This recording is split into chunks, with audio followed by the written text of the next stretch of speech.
All right, here we are, and there you are. Thanks for staying with us on Checkpoint tonight. Our discussion in just a moment. I'll introduce you to my super panel tonight. But we're talking about the IEBC and whether they have conducted themselves in a way so far that proves that they can conduct a free and fair poll.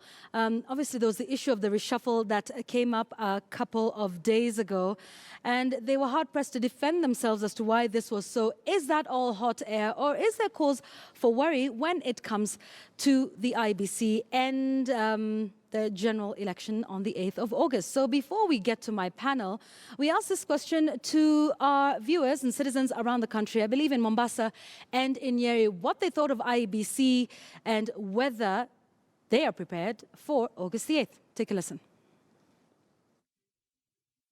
I want to believe that the IEBC has prepared enough to deliver a credible and fair, transparent election.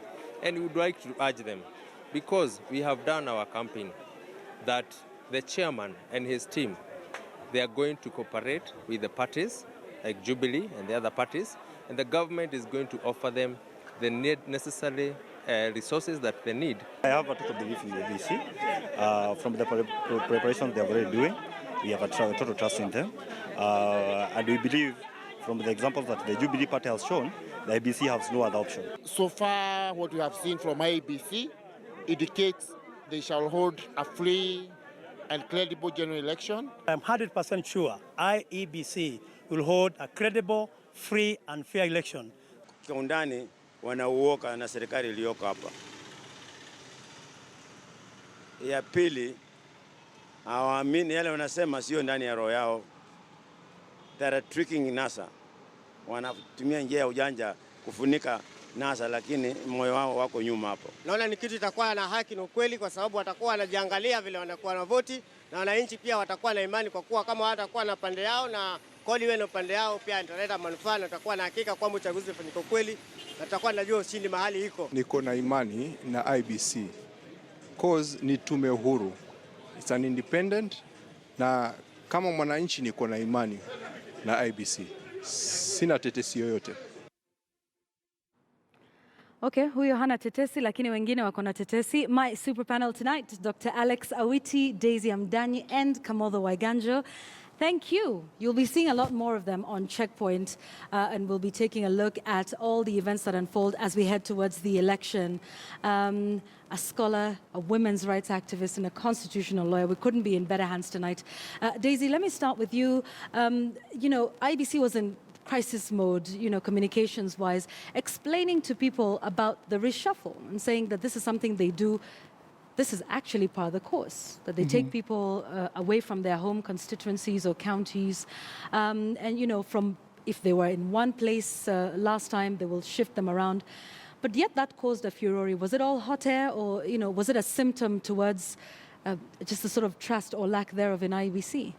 I think Kenyans should be careful about reading too much into procedural affairs of the way the IEBC carries out its activities. We do know that IEBC have officers, they have been training them, and it has been recommended that they ensure that they have officers that are working away from their home stations so as to avoid any semblance of impropriety. Now, because we are so politically charged and full of conspiracy theories and innuendo and everything, we read too much into some just procedural things. And I think that it's good that they're trying to allay any fears, because I think IEBC have shown that they are working round the clock to ensure that they deliver a credible process. And part of being able to deliver that credible process is putting in place the necessary officers who will not even look like they're even compromising, the process, Because if you're working in your home station and anything happens, then allegations can be made. Right. But when you are away and you're simply doing your duty, then, you can't say otherwise. And I think that we need to start looking at it like the way government posts administration officers, or police officers. We don't read anything into it. Yeah. We continually have police officers from a totally different tribe working in a different part of the country, and they're just doing their duty. So we're reading too much into it. I think we're reading just too much into it. We posed this question on Twitter. Is IBC doing enough to ensure a credible election? Just one comment at Baba Namutiru, I think, said they might be doing so, except they're creating a perception that they're not. Is this something, we'll get to our optimist in the room in a moment, but I'd like to start with you, Alex. Not that you're not an optimist, by the way. But is there a certain perception that they're not? Might that have been created by maybe not this one, but other actions? What do you think? I think we still hung up on the events of 2007 elections and all of the things that happened then. But generally, I think there's just a huge amount of distrust in our public institutions. And it is really difficult to serve with honor, dignity, and integrity in any of our public institutions because it's all poison. As Dacia said, we read all kinds of things into the science, and a lot of them is ethnic, and most of it is misinformed, is misaligned. And I really sympathize with IBC. They're trying everything they can do to basically create an environment for peaceful and fair elections. But I don't think that they're getting any time of the day from the Kenyans. We're too skeptical. Right. We believe that it's just going to go badly. But it's interesting that a survey done by Infotrack actually revealed that 72% of Kenyans believe that IBC can deliver credible elections. I think that's a good starting point. Okay. And I think it's just about amplifying those positive messages and asking Kenyans wherever they can and whenever they have questions to come up and say, this is what we don't trust. This is what we disagree with. This is where we feel... So raise queries and then have them Absolutely. responded Don't to. go into bars and speculate and post all kinds of things that are inflammatory on Facebook and social but media. you're talking about the ghosts of elections past that, are coming back to haunt, this commission. It is a new one. But is there anything more that the IBC can do, Kamodo, towards, just strengthening public trust? Or is it just a wait and see between now and the 8th of August? I mean, a couple of weeks ago, we talked about, this whole issue regarding where the presidential results are going to be announced and IBC going to appeal that decision, which is legally their right. But, what are some of the other things that IBC can do to start to create trust? I think, Yvonne, first at a substantive level, it's ridiculous that we can complain that IBC is shuffling returning officers. In fact, they should reshuffle them even the last week, By the way, with all the problems with the Jubilee primaries about a couple of weeks ago, one of the best things that Jubilee did is that I think a day before the primaries, they shifted most of the returning officers because those are the persons in charge of the elections. You don't want them to be owned by local politicians. But I think part of the problem in this country is that we listen to the politicians too much. And so we almost define opinion about IEBC around what the politicians say, forgetting that politicians have a political stake in saying they don't trust an institution. It doesn't mean the institution is not trustworthy, but it's important to explain away to their voters when they lose or if they lose, and to their financiers, so they'll always be able to say the election is stolen. So we've got to understand that as part of political conversation and not invest too much in it. You see, at the end of the day, the one thing I think IBC failed to do, and I think they need to do more of, is at two levels. One is they need to prepare people before something happens. Even before you reshuffle, there's nothing you're doing that's wrong. A week before, say, by the way, we're planning to reshuffle. And we do this for this reason, and we're going to do it and explain. That's number one. Number two, let not your constituency just be politicians. You have a wider constituency of other people who will understand that and who don't have the sort of political stake that politicians have. So they need to manage their communications differently so that they're not having to explain themselves after the fact. After the event. But then can the IEBC sort of rein in errant politicians? Because you're talking about them not being the only stakeholders in the electoral process. For example, 4 days ago, was it 5 days ago, Chebukati announced the official start of campaigns. Official, which is the 28th of May, I believe. And then he went on to say, but I am told by the political parties that, what is going on now is just selling of party policies. Yeah, well, that's a bit of a crock because Chebukati himself is on record. When people raise the issue about early campaigns, remember that Chebukati said that the president was well within his rights to campaign, as was the opposition leader, Raila Odinga. So I think that on that score, IBC has failed in terms of being able to rein the politicians. But then again, in Kenya, campaigns begin immediately on the 9th after of the August. elections. You know, after the general election, the guys who have lost, they start the campaign of how to now unseat or make it troublesome for the incumbents, you know, to make their way. But IBC, in terms of the electioneering period, they have failed. Kenya has been in election mode for about a year now, and there has been out-and-out campaigns, you know, branding. You see, they've not managed even the posters, you know, the public spaces, you know, for the campaigns and everything. And on that, on that score, I think the IBC has not failed. But then, this is a new IBC. They've come into office at a very contentious time. They've had to hit the ground running, and I think they're just picking up as they go along. You know, And they don't want to pick too many yes, fights. and so you know you've got to focus yourself on one thing. You know, at this point, I think we've got to be fair because Kenyans were participants in the exit of the former commission, you know? I mean, so this is a relatively new commission with a very, very short time to get everything in order. So I think that while he's trying to do the best he can, I think they have been unable to rein in the politicians. And worse still, remember that the parliament outsourced the reining in of candidates to the office of the director of public prosecution. So really, the best that Chebukati can do is just focus on delivering a credible process. You know, Alex, what do you think in terms of, Kamodo's talking about communications and how they need to manage that better. And this brings us to the conversation on voter education. And voter education always happens at a time like this, when all politicians are saying this and that about the other. Some say UNGA will be, you know, a political issue, others say it will not. Is there a space for voter education at this time? I mean, is anybody listening?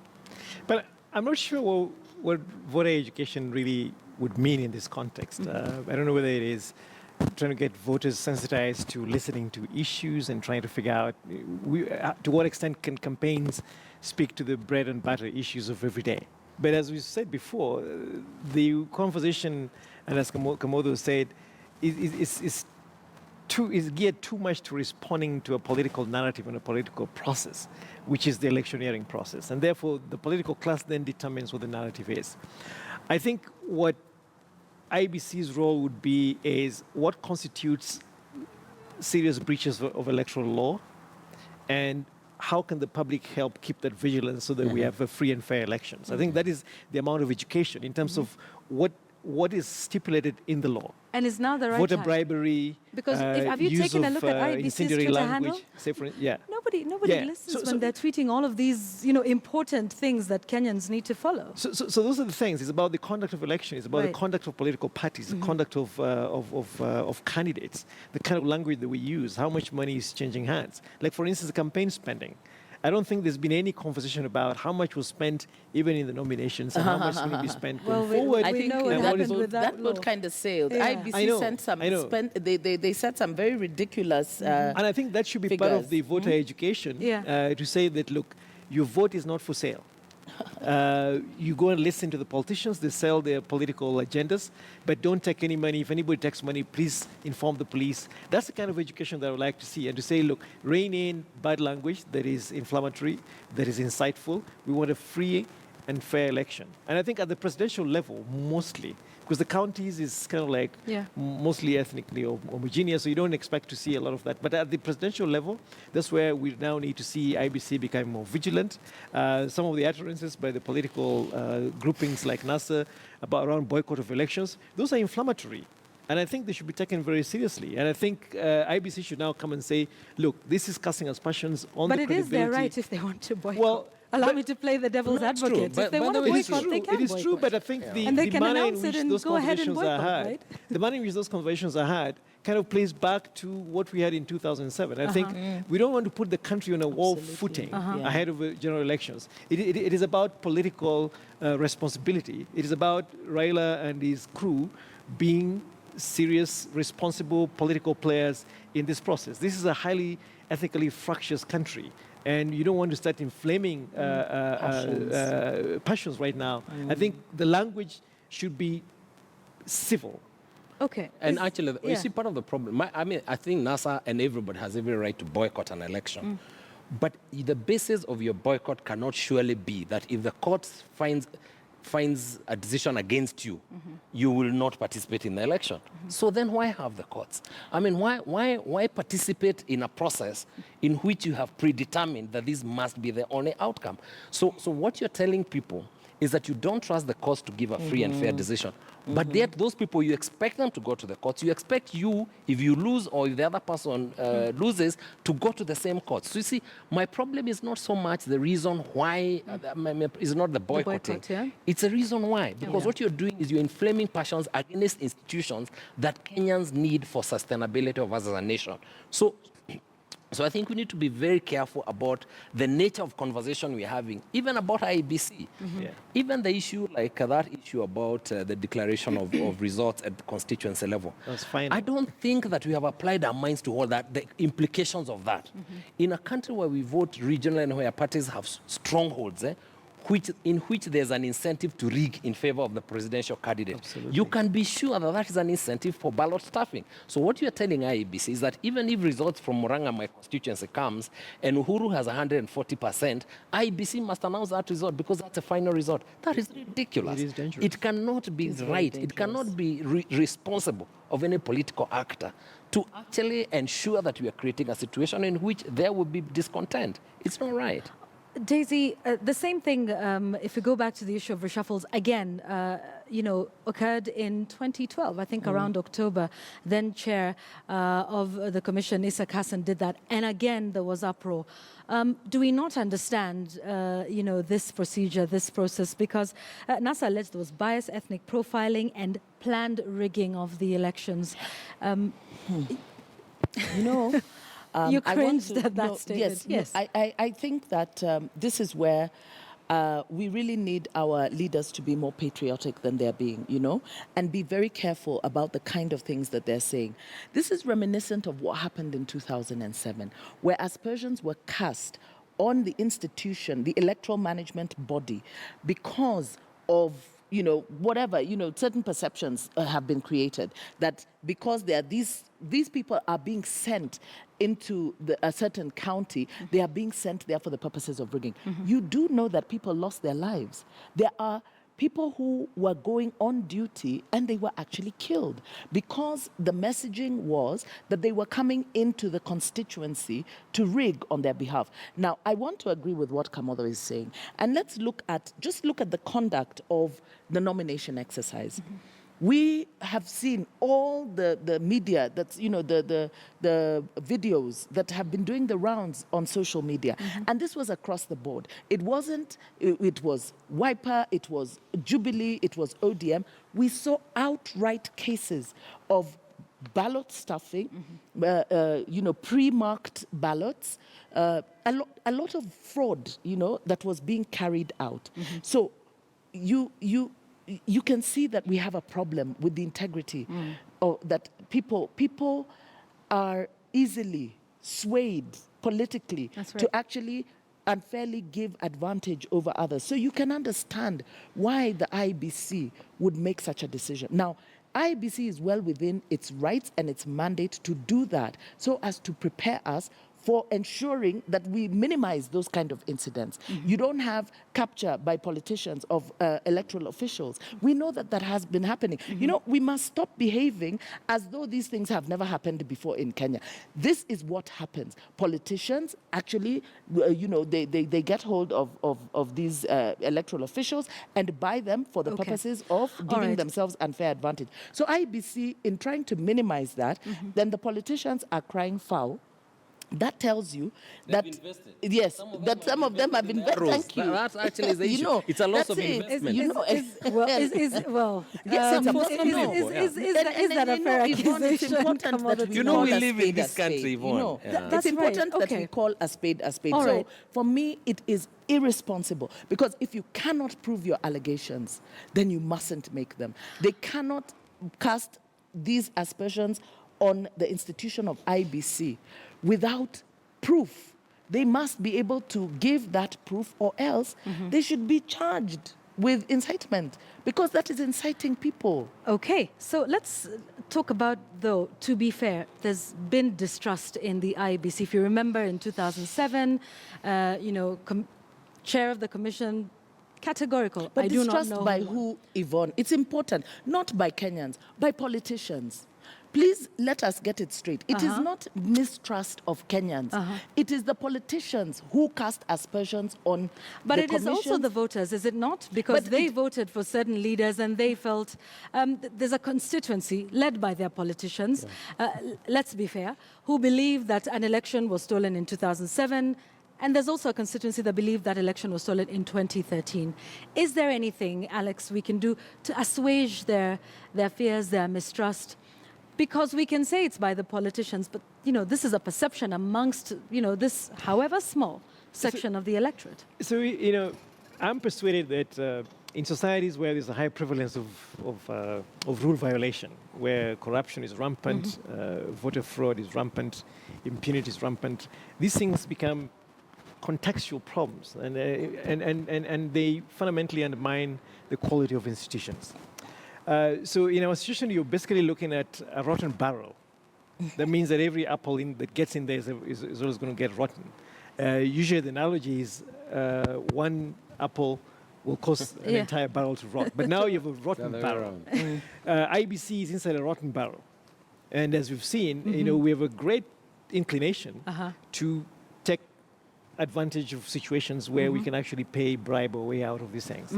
So I think what we really need to do is to step back as a country and begin to examine these fundamental issues about ethics and morality around the efficacy and independence and integrity of institutions. And I think this is where IBC falls foul. I think part of it is the whole constitution, the whole institution of IBC. I think sending home packing those past commissioners should not have derailed the capability of IBC to run a credible election. So the question is IBC really fit for purpose? Have we invested enough in creating strong institutions, especially IBC? And it's because in this country, it's now more or less taken for granted that it doesn't matter, your vote doesn't count. What really counts is the people who count the votes. The people who count the votes. Those are the people and you raise an important point, Alex, about whether we have invested enough as a country in IEBC to ensure that it carries out its mandate as it should on the 8th of August. Kamotho, have we? I think part of the problem is that this particular commission has come in very late when they're dealing with logistical issues and building trust. And let me just backtrack and say elections can't be stolen. And I think Kenyans are entitled to be watchful. And I think they must keep that. Let's not assume that IEBC or the institutions, are comprised of angels who are not going to subvert the elections. I think the only thing we are saying is that because of our elections matter to Kenyans, the fact that we kill one another out of an election result, let's then ensure that our complaints about IEBC are fact-based. So we're not saying that people shouldn't suspect IEBC or that everything they do is right and intended, for good. But we need to ensure that we do that especially if we have leadership positions. But I think in reality, IBC was dealt a very bad hand, because they don't have the time. I'm not even sure they have the resources. And then they are working in a culture in which we don't trust any institution.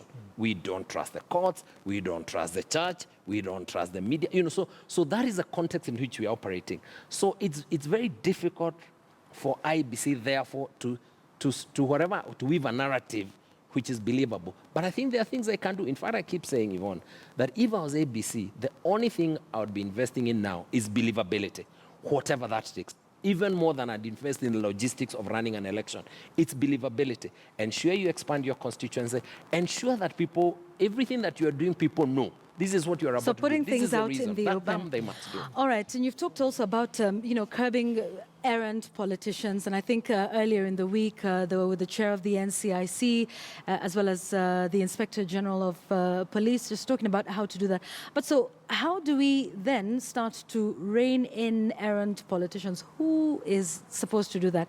The Ethics and Anti-Corruption says that let's leave it to the voter. IEBC says, well, it's EACC and all the others, but now it's left up to the voter, and not to cast aspersions on people and the choices that they make, but we're seeing a lot of statements. So who is this person?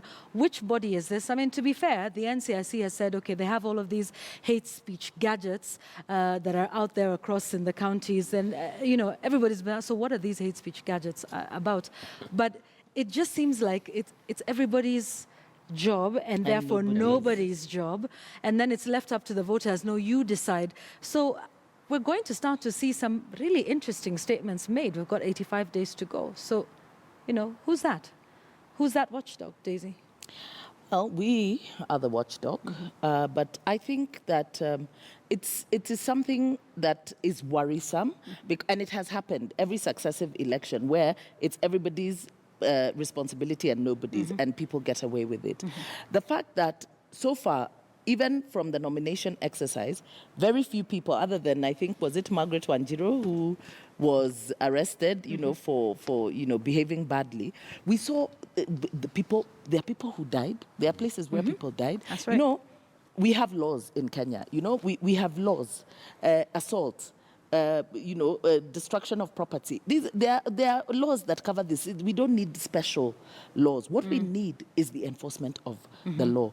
But when the law is enforced in a partisan manner or with regard to a person's status, then it becomes a problem. Because if the responsibility of reining in errant candidates, so the most that you can do is to report, and they request the office of the Director of Public Prosecutions to investigate, and then take it up from there. Yeah. So it is the problem. So we need a multi-agency task force to bring. Oh, but Daisy, a task force again. Well, not a task force, multi-agency. Let me call it a multi-agency collaboration. Okay. Multi-agency collaboration. All right. But let me also be fair. The police, the security agencies, during the nomination exercise, there was a heavy presence. Even though we did see some cases of almost complete breakdown, but they were there to restore order, and so the thing that I think we should hope for, or that we want to see, because during the party primaries, it was individual parties that were carrying out their exercise, and you could see the volatility. Yeah. So it's going to be that much more volatile when they're now competing against each other. Okay. So we expect that the security agencies will have really, put in place the necessary measures to avoid any form of total breakdown of law and order. All right, we're talking about, a sort of communication gap that needs to be there. But let's also talk about what communication is coming out from politicians on various issues. When an issue like what the country is going through right now with the high food prices, one arm of the political divide says, it's fine, we're sorting this out. There's a ship that's come in about 3 days. And there's another that's saying this will be an election issue. Alex, talk to us quickly about weeding this out for the ordinary voter, because everybody is, beholden to the person that they support. And so when Raila says this is the case, when Uhuru says, no, this is in fact the case, their supporters follow them. To the point it's difficult to understand what the issue really is, if you get what I mean. Alex? Well, I guess, one of the things that heartens me completely is the manner and the tenor of public conversation around significant discourse on issues that are critical and that affect us, especially in this election. Yeah. I think going into this election, in my view, the issues are pretty well framed. Of course, the economy is one side in terms of the management. You disagree with Jubilee's direction. There are questions that emanate from the economy that now trickle down into the pocketbook and how households are doing. There are questions around infrastructure, big infrastructure development. We need roads, we need basic infrastructure, electricity, we need water. We need to build our cities. We need to make sure that people have affordable homes, schools and education, all of these things, hospitals and the relationship between governments, the national government and the devolved government. So, you would assume that the issues are pretty clear.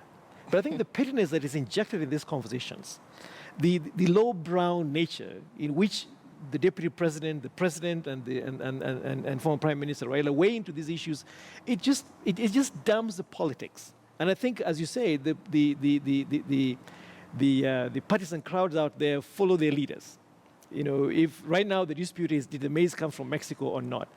Did it take 3 days? Why should we even be discussing that? The question really is, we don't have maize, the prices have gone up. How do we deal with this issue? And I don't see any help coming from the NASA side in terms of framing that question. And then the other one really is about one side being too much on, say, defending a position and the other one throwing the stones. So, for instance, the question of the conduct in terms of the possibility of a fair and free election from Jubilee, they believe it's going to be fair. Therefore, that means that any issues that are raised by the NASA are non-issues. They will not be considered. And I think this is where the problem is. When these issues are raised, I think there should be a way where the political class, and I'm talking about the president and the presidential aspirant on the NASA side, they should be the adults in the House, rein in their supporters and say, let's talk about this. What are the issues? Because we should all be invested deeply in peaceful election, because I don't want to see this country go down in turmoil like it did in 2007. Okay. Everybody should be invested in this. So therefore, how we speak to each other, how we communicate, how we frame electoral issues should really be about us as citizens.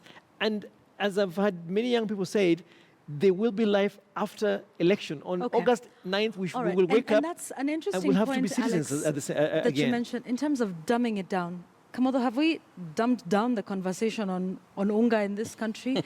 I mean, perhaps even the media, if you want to put that in there. I mean, I know we're, the punching bag, that's fine. But, at what point is it? Because when you see people at rallies, some of the things that are said, on either side aren't necessarily helpful in terms of helping us understand how we got here in the first place. The Americans have a word for it. This is silly season. I mean, anyone who expects a rational conversation 3 months to an election is very naive. The conversations right now, remember Donald Trump saying even if he went to the high street and shot people, yes, he would still be elected. That's the way we are now. Yeah. The people who are committed to Jubilee, the hardliners are committed. It doesn't matter what you say. The same. There is, and maybe it's the optimist in me, I think there is a voter in the middle who's actually trying to listen to make a decision between two camps that he's not sure. Now that, if I was a wise politician, is the person I'd be speaking to. I would be speaking to my base. I have my base either way, and I'll never get votes on the other side. I would be framing my conversation to speak to that voter who's undecided. We may dismiss him, but he's a very sick, him and her, sorry, especially her. We may dismiss her, I like that. But it's true. We need to be able to find a way to communicate to that voter. When I listen to the both sides of it, they're speaking to their base. And that is never a rational that's never a rational discourse. Now, that's number one. Number two is that I want to say what I said in the beginning. We have left the conversations too much to the politicians. So that even when we meet in the media, what did Raila say this week? What did Uhuru say? Almost like they're the ones who define what the national discourse is. We must look ourselves for that national discourse, not to address to the two sides that are committed, but to address the voter in the middle. And we need to ask, what is that conversation for that voter in the middle? Because he or she will determine the final outcome. Daisy, your final comments as we close our discussion. And this is interesting feedback, that everyone's saying, no, but IBC has issues.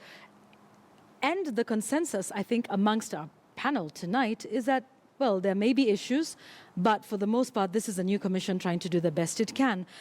So maybe just to respond to that, even as we close, Daisy, what your final thoughts are on this issue. There's hardliners who still believe IEBC is planning to rig the elections. There are going to be issues after, August the 8th when we're done and the process of counting and tallying begins. What would you say? I would say that the elections is about all of us, okay? Because IBC do not work in isolation. IBC is about people, they are Kenyans, okay? And each and every one of us has a responsibility. Does IBC have issues? Absolutely. Many of them were created by the politics, the way we do our politics in Kenya.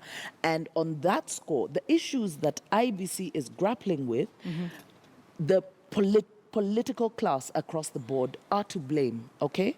They are part and parcel of that challenge. But so are we as Kenyans, because those who will be deployed as returning officers and polling clerks, those are Kenyans. And therefore, for us to be able to ensure that we minimize the risk of a stolen election or a seriously compromised election, Kenyans must be in the front line of guarding, of ensuring that they are not used to circumvent a process. Because, you know, we talk about corruption in this country, but I think the worst form of corruption is when we corrupt the decisions that are made by the citizens. People must be ready to stand by those decisions, and those clerks, I mean, perhaps maybe we should look for a law, you know, to make it a treasonable offense, you know, to rig an election. But those Kenyans that have been tasked with the responsibility of supervising the elections must be true to the call and true to that oath, and minimize the opportunity of being used, or minimize the opportunity of politicians to misuse them, to rig or to compromise the election. That is the most that we can do. Because if we talk about a rigged election, if we talk about IBC having challenges, it means it is the people who will be handling the process that have issues. Because those machines are only as good as the people who will be handling them. Okay. The people counting, that process, it's only as good as the people who are going to be carrying out that exercise. So let us look to ourselves. Let's not look to the politicians. Let's look to ourselves and commit to ensuring that we are not part of the process of compromising the electoral process. All right, Alex? I think, you know, Chebukati and his crew were handed a poison chalice, and I think you know, it is the way that the politics has framed the emergence of these institutions. There's some kind of a path dependence. That the institution of IBC has never been perceived as being impartial. It's always been perceived as a tool. Sometimes I call it the 43rd tribe, that the politician can then use to figure out, you know, how do I slice the votes. But I think an important issue going forward is 2017 is too late. It's here. August 8th is too soon. We should find something that we do in a creative and innovative way to make elections less complicated. We need some new innovation, institutional innovation. We need some more robust application of modern technology to demystify voting and to also make it rigging proof, in a sense, so that Chebukati and his folks will have 5 years to go before the next election. Right. They shouldn't just sit on their butts and then wait for 2022 again to start running in panic and trying to figure out whether the BVRs are working or not.